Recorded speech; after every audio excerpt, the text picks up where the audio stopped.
personnellement m'a permis de créer des liens avec d'autres futurs professionnels de santé. Montrer aussi combien la stratégie qu'on va adopter en affaires réglementaires peut influer sur le coût du médicament. Jean-Yves, tu es responsable de la formation RDP. Est-ce que tu peux présenter la formation? C'est une formation qui est ouverte aux étudiants en pharmacie, également ouverte aux juristes pour parfaire leurs connaissances dans le droit pharmaceutique. Dans toutes les industries pharmaceutiques, en fait, il y a un service d'affaires réglementaires qui a pour mission de préparer le dossier d'autorisation de mise sur le marché, ce qu'on appelle l'AMM. C'est également une grosse responsabilité qui pèse sur celui qui va synthétiser toutes ces données pour qu'on puisse enregistrer, comme dit, le médicament dans toutes les régions du monde. Citer au moins 3 métiers auxquels pourront prétendre les futurs diplômés. Donc, responsable affaires réglementaires, auditeur en affaires réglementaires ou consultant en affaires réglementaires. Alors moi j'ai intégré une petite entreprise. Aujourd'hui je touche à tous les domaines. Je soumets les variations, je rédige un dossier d'AMM, du CMC, j'ai fait du contrôle publicité, j'ai soumis une demande à la HAS pour tout ce qui est remboursement des médicaments, etc. En fait c'est vraiment polyvalent et c'est ce qui m'a attiré.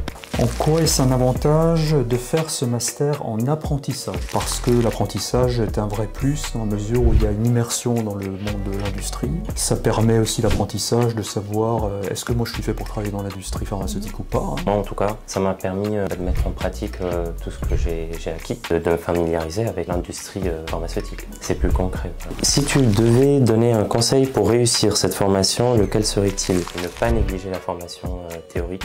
Il faut avoir fait les formations théoriques pour, par la suite, pouvoir les appliquer durant l'année. Ce sont des études de cas, des travaux de groupe, par 2 ou 3, et c'est un devoir collectif qui est remis, une présentation orale collective. Un domaine qu'on a beaucoup introduit maintenant, c'est tout ce qui est la cybersécurité, les cyberattaques dont sont victimes les laboratoires et les pharmaceutiques notamment. Tout ce qui est également sur l'intelligence artificielle, c'est d'être en capacité de pouvoir développer une stratégie commune et une cellule de crise. Le travail en groupe aussi, enfin moi personnellement en tout cas, m'a permis de créer des liens avec d'autres futurs professionnels de santé qui sont dans le même domaine que moi. Donc c'est un peu une création d'un réseau. En quoi cette formation répond-elle aux défis actuels de l'industrie pharmaceutique? Mise à disposition rapide de données de qualité pour permettre aussi un accès au marché, c'est d'obtenir le prix du médicament le plus rapidement possible. C'est tout ce qu'on appelle l'accès au marché ou market access. De montrer aussi combien la stratégie qu'on va adopter en affaires réglementaires peut influer sur le coût du médicament. Quel est ton plus beau souvenir lors de ta formation?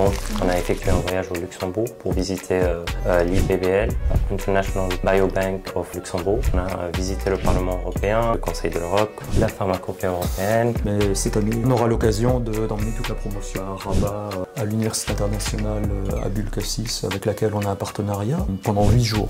Alors là, on fait toute une partie en même temps de forums industriels, de discussions avec les leaders dans le domaine pharmaceutique du continent africain